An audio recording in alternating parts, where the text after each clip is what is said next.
O assunto da nossa aula de hoje são as funções do primeiro grau. E para conhecê-las, nós vamos usar esse conteúdo multimídia. Vamos começar relembrando o conceito de função. Função é o nome dado à relação que existe entre duas variáveis, em que para cada valor da variável x está relacionado um e só um valor de f de x. Como que nós podemos ver isso aqui no nosso gráfico?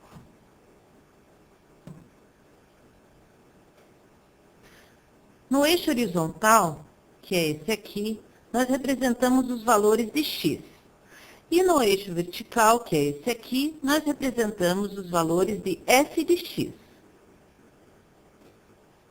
Então, para cada valor de x que nós escolhemos aqui no gráfico, nós vamos ter ali no eixo vertical o respectivo valor de f de x. Esse é o gráfico, então, de uma função do primeiro grau, que é uma reta. E para cada ponto que nós escolhemos sobre essa reta, nós vamos encontrar o valor de x representado no eixo horizontal e o valor de f de x representado no eixo vertical. Na segunda tela do nosso conteúdo multimídia, nós vamos ver uma situação real representada pelos gráficos de funções de primeiro grau. Nós temos aqui a situação de duas casas de câmbio. As casas de câmbio são os lugares onde se troca diferentes moedas. No nosso caso aqui, nós temos dólares e queremos comprar euros. A casa de câmbio A, para fazer uma transação dessas, cobra inicialmente 2 dólares. 2 dólares por cada transação. E, em seguida, para cada euro que você for adquirir, você paga 1,4 dólares. Então, nós podemos ver isso aqui no gráfico. O gráfico da casa de câmbio A é esse gráfico azul. Se a gente observar, por exemplo, se eu for comprar 10 euros, eu vou pagar aqui mais ou menos 15,8 dólares. Se eu vou comprar 20 euros, eu vou pagar cerca de 30 dólares. Na casa de câmbio B, a transação é um pouco diferente. Para cada transação, são cobrados 5 dólares inicialmente, e depois, para cada euro que eu for comprar, eu pago 1,2 dólares. Então, o gráfico da casa de câmbio B é esse gráfico em rosa, que nós podemos selecionar aqui, e observar que, por exemplo, se eu for comprar 10 euros, eu vou pagar 17 dólares. Se eu for comprar 20 euros, eu vou pagar cerca de 30 dólares. A questão que é apresentada aqui é, em qual casa de câmbio eu devo fazer a transação? A transação vai ser mais vantajosa se eu quiser conseguir, por exemplo, 8 euros. Voltando, então, aqui ao gráfico, nós podemos fazer a análise para descobrir qual é a troca mais vantajosa. Por exemplo, na casa de câmbio A, que eu selecionei aqui o seu gráfico, nós temos aqui 8 euros. E qual vai ser o custo disso? 13,1 dólares. E na casa de câmbio B, nós podemos perceber que para comprar 8 euros, vamos gastar mais do que 14 dólares. Portanto, é muito mais vantajoso, nesse caso, adquirir na casa de câmbio A. Mas isso não acontece sempre, porque nós podemos observar que mais aqui para cima do gráfico, a situação se inverte. Então, é bem interessante observar esse tipo de situação em um gráfico, porque dele nós podemos obter várias informações.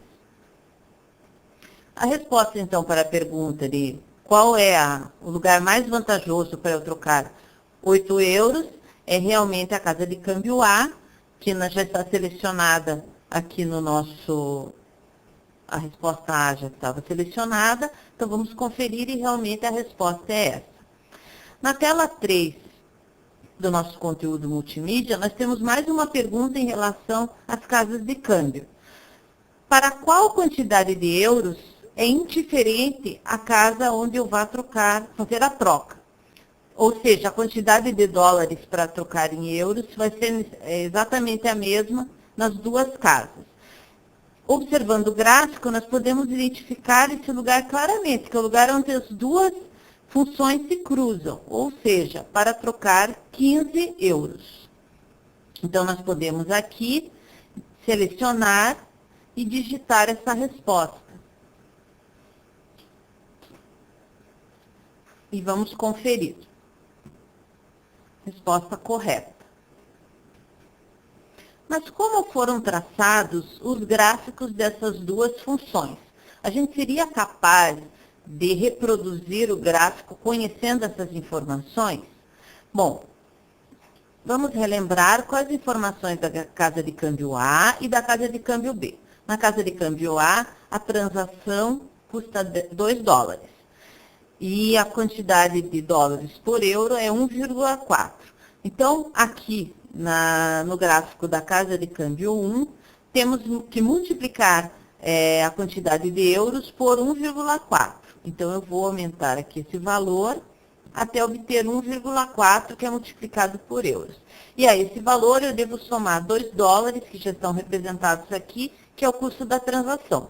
Então, aqui temos o gráfico em azul, que representa a casa de câmbio A ou 1, tá? Aí, a segunda casa de câmbio, a transação custa 5 dólares. Então, é aqui o valor que vamos somar é 5. E a quantidade de euros deve ser multiplicada por 1,2. Então, multiplicamos aqui por 1,2. Então, temos aqui exatamente os dois gráficos que nós vimos anteriormente. E eles estão expressos por uma expressão algébrica, que aqui o valor de x são os euros. Que nós temos aqui, ó, os euros, que seria o valor de x, e o gasto em dólares seria f de x. F de x nas duas situações. Podemos representar outras situações reais usando gráficos de funções de primeiro grau. E obteremos tipos diferentes de gráficos. No caso, esse que a gente encontrou, as duas funções eram funções crescentes. Mas será que isso sempre vai acontecer? Então, aqui nós temos um gráfico de uma função crescente, que ela está representada aqui, a sua expressão é 0,8 vezes x mais 1,8, mas nós podemos alterar esse valor. Então, aqui nós temos um slider para nós alterarmos o valor que está multiplicando a variável x, que é o a. Então, observe que quanto mais nós aumentamos esse valor de a, vou trazer aqui até o coeficiente 4, mais inclinada fica a função do primeiro grau. E se voltarmos para perto do zero, a inclinação diminui. Exatamente quando a é zero, o que acontece? Se multiplicarmos zero na função, o valor de x por zero, ela deixa de ser uma função de x e ela se torna constante. Vai depender apenas do valor que está somado aqui, que é b. Então, aqui nós temos o gráfico dessa função que é chamada de função constante. Agora, o que acontece quando o valor de a, o valor que está multiplicando x, é um valor negativo? Então, eu vou mover o slider aqui, multiplicando, por exemplo, por menos 1. Podemos observar que o gráfico da função agora é uma função decrescente. E isso acontece quando multiplicamos por valores negativos, e quanto menor esse valor, mais longe de zero está esse valor, mais inclinada também se torna a função. E o que acontece em relação ao valor de b, que estamos somando aqui, ou vamos subtrair na função? Então, aumentando o valor de b, ou diminuindo o valor de b, podemos observar que apenas a função se desloca em relação ao ponto zero.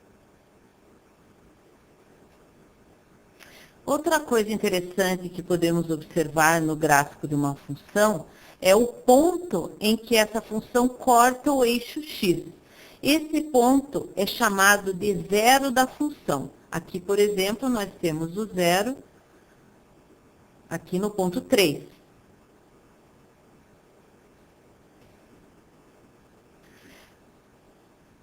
O zero da função depende dos valores de A e B. Nós podemos observar aqui que quando eu mudo o valor de A, o zero da função muda de lugar.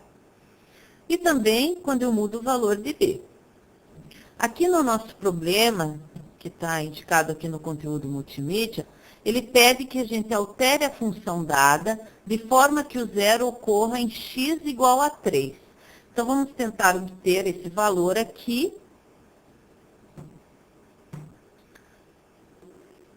Que pode acontecer de várias maneiras. Por exemplo, se eu fixar o valor de B aqui em 0, eu vou tentar mover o A até alcançar lá. Vejam que é difícil conseguir isso com esse valor. Então, eu vou tentar colocar o valor de B em 3. Com o valor de B em 3, o que eu tenho que fazer para fazer o gráfico da função passar por lá? Bom, obtive aqui, então, podemos ver que o zero da função acontece exatamente no ponto 3. Qual é o gráfico aqui? Nós colocamos o valor de A igual a menos 1 e o valor de B igual a 3. Vamos conferir para ver se é exatamente isso, esse é o resultado, um dos resultados possíveis. Então, esse é um valor correto. Nós podemos ver, então, a relação entre os coeficientes da função e a posição de alguns pontos no gráfico. Nós podemos usar isso para resolver uma questão que diz assim: altere a função desenhada em azul, de modo que o gráfico passe pela origem e seja paralelo ao da função desenhada em rosa. Então, para passarmos o gráfico pela origem, nós já observamos que o valor de B deve ser 0. Realmente, aqui obtivemos que o gráfico passe pela origem. Mas o que temos que fazer para que ela seja paralela à função em rosa? Então, vamos tentar mudar o valor até obter que seja paralelo. Aqui, acredito que esteja paralelo. Então, vamos fazer a... será que a gente precisa de uma dica para isso? Duas retas são paralelas quando a distância entre elas permanece constante. É isso mesmo que aconteceu aqui. A distância entre elas é a mesma. Então, vamos conferir. Está correto. O nosso conteúdo multimídia apresenta mais uma atividade de aplicação disso que nós aprendemos. E você também pode procurar no seu livro didático outras atividades que relacionem a expressão algébrica de uma função com o seu gráfico. Em breve nos encontraremos para aprender mais um pouco sobre as funções de primeiro grau. Até lá!